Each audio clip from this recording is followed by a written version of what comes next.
Welcome back to Dragon Ball Dissection December, the month-long Dragon Ball Dissection Marathon. So far this month, I've been less than complimentary about Gotenks, less than complimentary about Gohan. If you're sensing a pattern, you may want to brace yourself now. Like last year, it seems the 18th video is the point where the story really starts pushing my buttons, and in regards to something that's almost universally popular. Just don't say I didn't warn you. When we last left off, Goku fully, completely, and irrevocably retook the mantle of hero in Dragon Ball, as if that hadn't already been obvious for most of the arc. Not only is he planning to head to Earth to take on Buu, the Elder Kaioshin has brought him back to life permanently. I mean, like the regular permanently you would expect for someone who's alive as opposed to someone who's coming back on a day pass. He's not immortal or anything.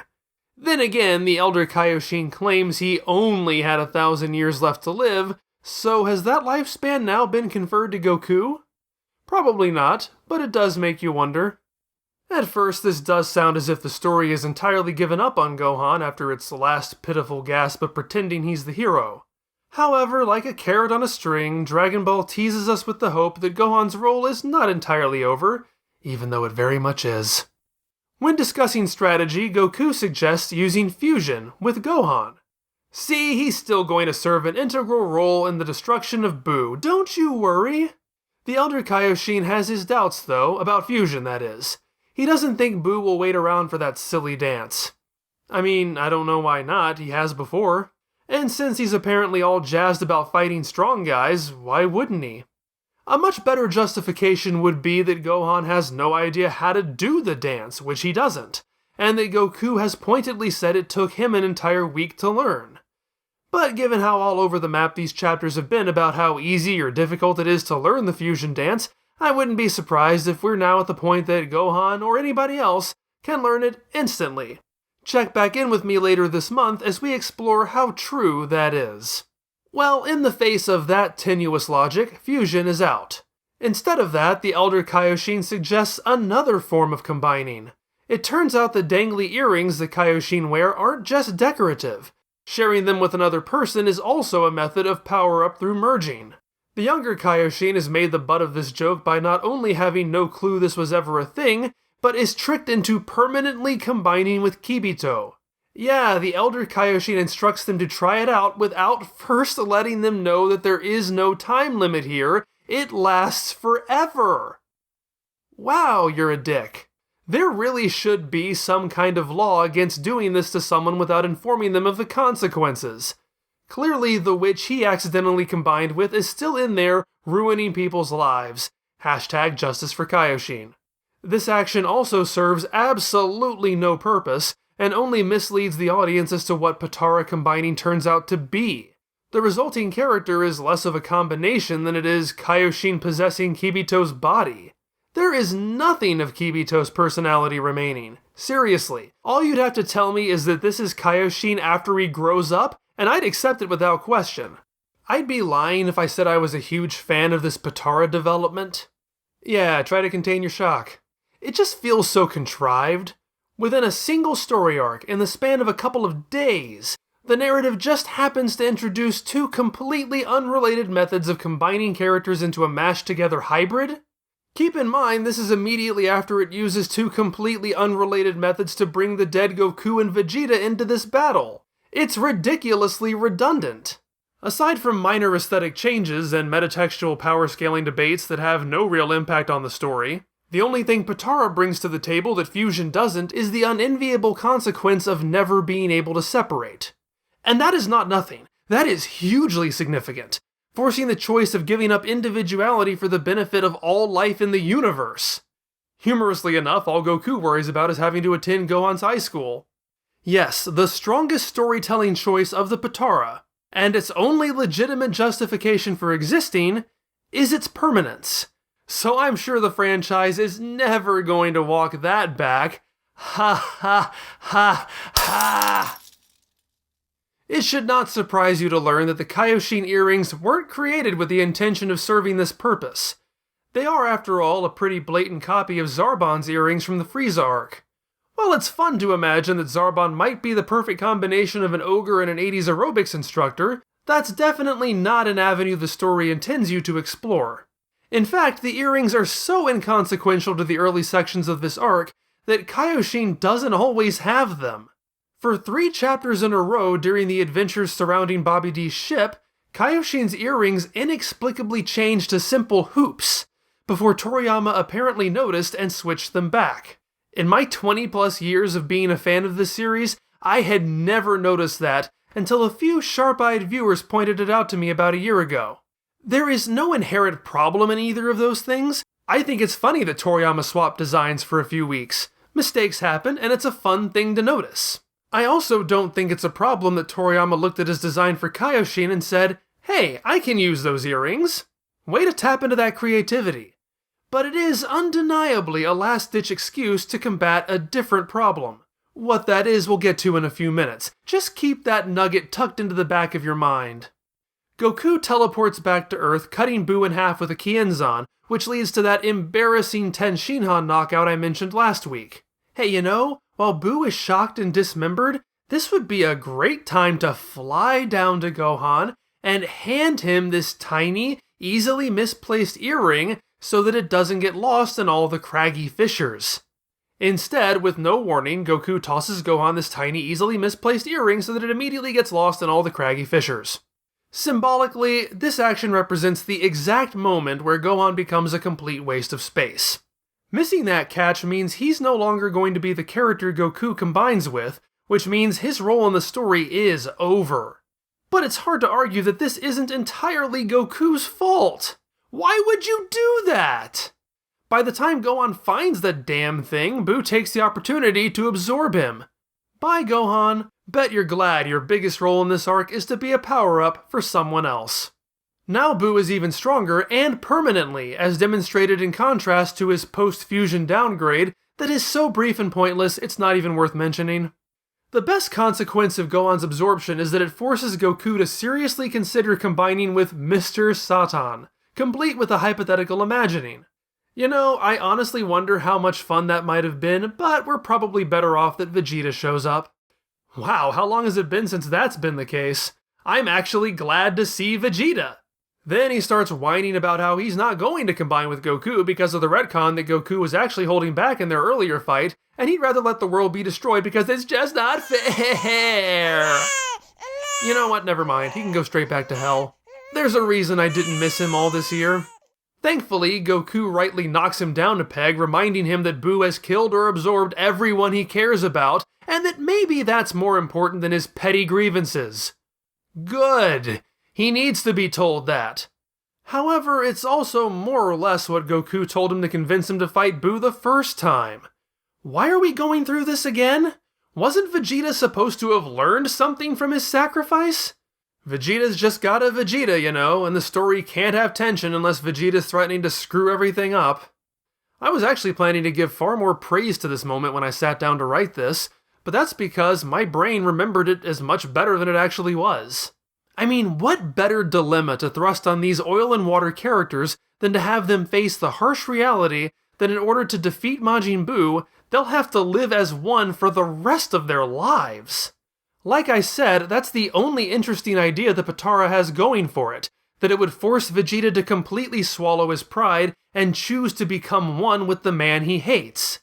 That's a pretty powerful sacrifice to make, and one that would go a long way to selling the idea of a redeemed Vegeta. It doesn't even matter that the story is ultimately going to find an excuse to undo the permanence in this case. It only matters that Vegeta is willing to choose it. You could even argue that his silly grievances over their stupid fight are nothing but a pretext to cover his real fear of losing who he is.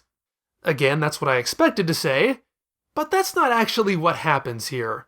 Vegeta gives his entire whining diatribe under the assumption that this is only a temporary inconvenience. It's not until after he agrees to do it, not until the moment that Vegeta is struggling to put the earring on his ear, that Goku adds, "Oh, by the way, this is forever."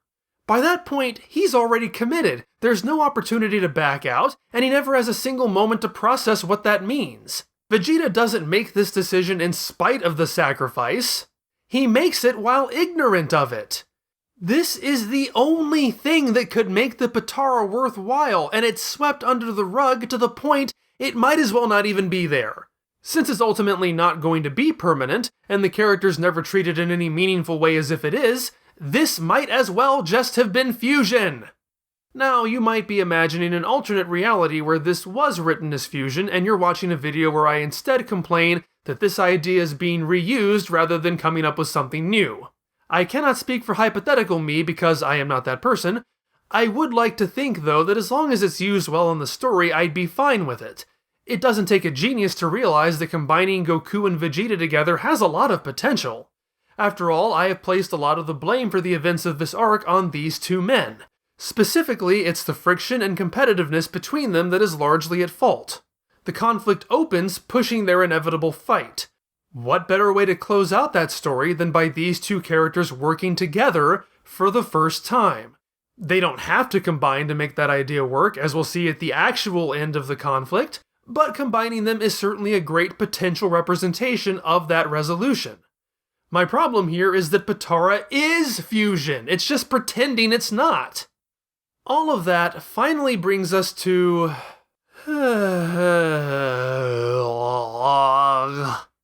Vegetto. Everyone loves this guy, and I have no idea why. I guess it's because his imaginary number value is so high. He just doesn't do it for me. I'm not gonna be the edgy hipster and say I hate him. If I truly did, I'd let you know. I can't say I hate Vegetto because that would imply I have a feeling towards him. I'll admit that he's a bit more memorable than Gohan's pathetically forgettable section of the story, but not by much. I have a hard time bringing myself to care, but he's fine. That said, while I can't really find it in myself to experience emotions for the character, there is a lot about him that simply annoys me. Here's where I lose all my Kanzenshu cred. Sorry, Mike, but it has to be said. As far as a combined name for Goku and Vegeta goes, I really don't think you could get any worse than Vegetto. It's a terrible name. To an extent, a lot of the combined names lose their balance when adapted into English, and Vegetto is no exception. As far as I'm concerned, Gotenks is the gold standard in making a perfectly balanced name. In English, it really doesn't look that way. It's all of Goten, plus a x at the end. However, in its original language, each character gets 2 kana each. Goten gets go and te, while Trunks gets ku and su, with a shared n in the middle. It is completely 50-50. It's only through converting torankusu back into its root English word that the balance appears to be thrown off. This is just my opinion, but I think Vegetto has that problem in both languages. I mean, technically, Vegeta and Kakaroto both get 2 kana each, but come on! One of Goku's 2 is simply the emphasized t. Another change is shortening the G in Vegeta to just G. Certainly, both of those carry far more weight in Japanese than they do in English, but the latter seems like a weirdly arbitrary change to make to the base name. It feels like a diplomatic concession, as if Goku is complaining, hey, this name sounds like Vegeta but with a different sound at the end, and Vegeta counters, okay, what if I give up part of my E? Then it won't sound like that. Vegeta absolutely dominates this name. Because of those odd phoneme choices, Vegetto becomes even harder to adapt into English, which I know was not exactly a prime concern, nor should it be. Japanese-speaking readers are this series' primary audience. But since English is my series' primary language, and I know there have been a lot of people confused by this name, I just need to briefly address it. The name's adaptational problem is not just because that extended t and shortened e are barely noticeable in English. The Japanese language almost entirely lacks standalone consonants. That's why you end up with seru and torankusu. Almost every consonant comes with its own vowel that cannot be separated. When they're adapting foreign language words that do have consonant clusters, you end up with all of these extra vowels by necessity, which are often taken back out when returned to their native tongue. A lot of them are barely pronounced in Japanese. Dropped O's are fairly common, which is why pretty much every official translation you'll find renders Goku's birth name as Kakarot. I probably would too, except for the existence of this jackass. Kakarot leaves Vegetto completely incomprehensible as a name. Realistically, you'd wind up with Vegetto, which seems more like a shortening than a combination. In practice, we have officially decided on either a rendering that retains the proper pronunciation, but is spelled in a way that renders it as total gibberish, or just biting the bullet and renaming the character entirely, but in a way that actually balances them properly. I wouldn't exactly call myself a fan of Vegetto, and again, it's not Toriyama's responsibility or area of expertise to understand how English works, but honestly, Vegetto or something like it is probably what Toriyama should have named the character in the first place. It at least makes it obvious Goku's supposed to be in there, rather than treating him as an afterthought. For that matter, why is the combination between Vegeta and Kakaroto in the first place? Those are the names Vegeta would choose. Unless the intention was to say that Vegeta is entirely dominant in all facets of his character, which makes no sense, it should by all accounts be a combination of Vegeta and Goku. And that's the main thing that makes this so frustrating. Vegetto is only Vegetto instead of, say, Gogeta, because Gogeta was already taken. The Potara only exist because Fusion was already taken. When these chapters were released, Movie 12 was just around the corner, and they were already using the idea of Goku and Vegeta fusing into Gogeta. Once you realize that, it suddenly makes complete sense why Vegetto feels like a bootleg ripoff of itself. Gogeta is a much better combination name for these two characters. You might rightly argue there is less of Goku in Gogeta than he is in Vegetto. While you are technically right, it certainly doesn't feel that way. Allowing Goku to have top billing and actually using the name he uses for himself go a long way in keeping it from seeming nearly as imbalanced in favor of Vegeta.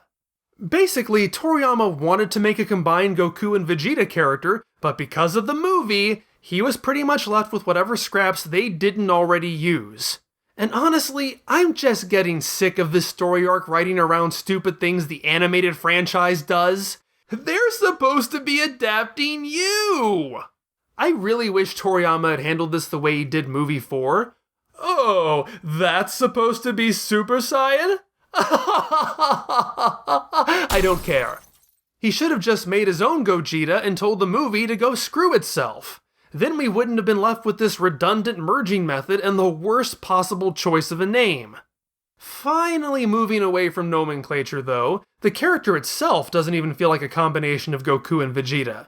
Now, something I haven't addressed is that a lot of people complain that Gotenks doesn't feel like a combination of Goten and Trunks. He just feels like Trunks dialed up to 11. That's a fair criticism, and I might be inclined to agree with you on that. But even if you are firmly positioned in that camp, you have to admit that at least one of the characters makes it in there. Vegetto doesn't feel like either Goku or Vegeta. He just feels like Gotenks again, only slightly less so. He's Diet Gotenks, a Gotenks cover band if you will. So not only is the method of combining totally redundant, the entire character is. We've already done this battle, but better! What is this bringing to the table that we haven't seen before? That's why this and Gohan are so forgettable to me. The story is spinning its wheels. Oh, but we're finally seeing someone dominate Boo. That's awesome! I mean, I guess. But that's nothing new either. Gotenks beat the crap out of Boo. Gohan beat the crap out of Boo. Everyone's been beating the crap out of Boo. The only reason this fight hasn't ended long before now is because of the stupid tennis match. I can't believe I'm going to say this, but look at the Frieza fight. For all of its problems, when Super Saiyan Goku starts beating the crap out of Frieza, that's exciting because it's never happened before. It's new, it's a shift, it's progress. Everything prior to this has been the characters barely scraping by, occasionally scoring a lucky shot. They've never had the upper hand. That at least gives it a solid, memorable structure. Cell works, sometimes, by doing the opposite. He's the character at a disadvantage, who has to struggle to get his transformations. Letting Vegeta pummel him mercilessly actually ends up being a tactic to manipulate him. All these sections really have going for them is the revelation that Boo can absorb other people to power himself up, which is a nice twist. but it's not nearly enough to keep this from feeling like a mindless loop. Okay, that is definitely enough of the negatives for a bit. Thank you for letting me rant.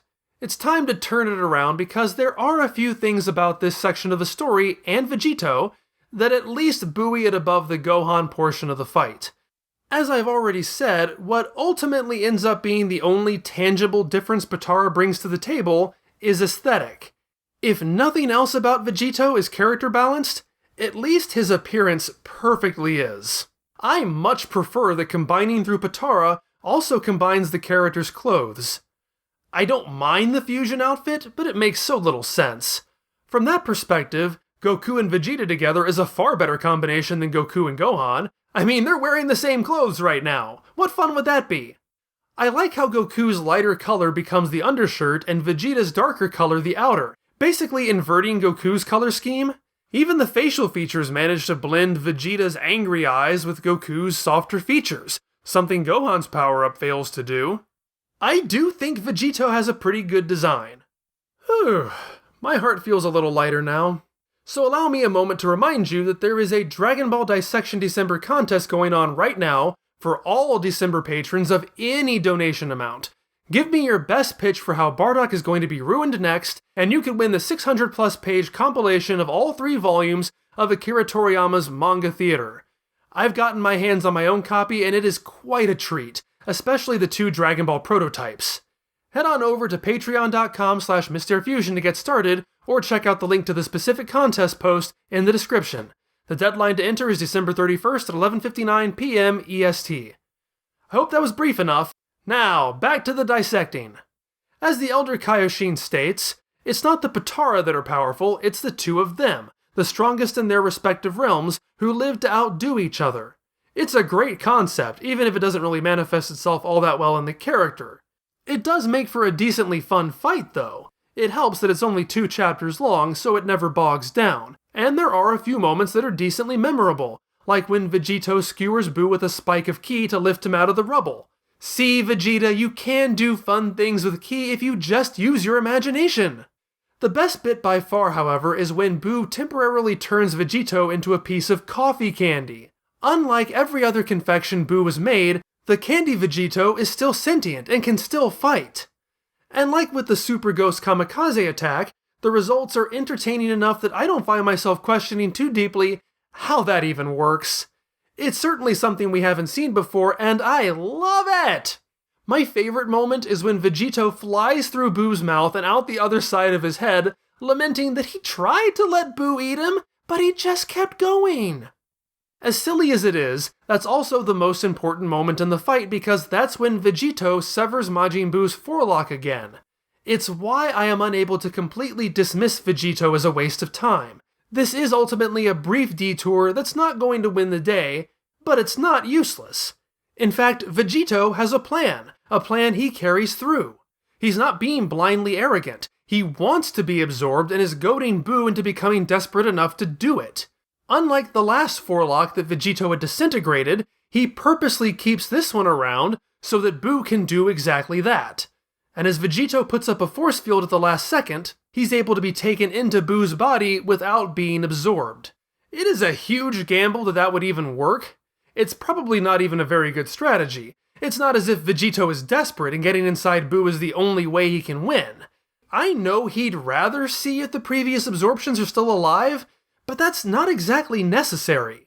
According to Dende, even Piccolo is willing to let himself and Gotenks die inside the Room of Spirit and Time. It can be fixed. Just kill Buu instead of going through this convoluted plan. At the same time, though, I'm so yearning for something new and different, a setup with intentional payoff, a strategy that catches my interest at all, that I can't be too hard on this. It may not be my ideal solution, but at least Vegetto furthers the story a little bit.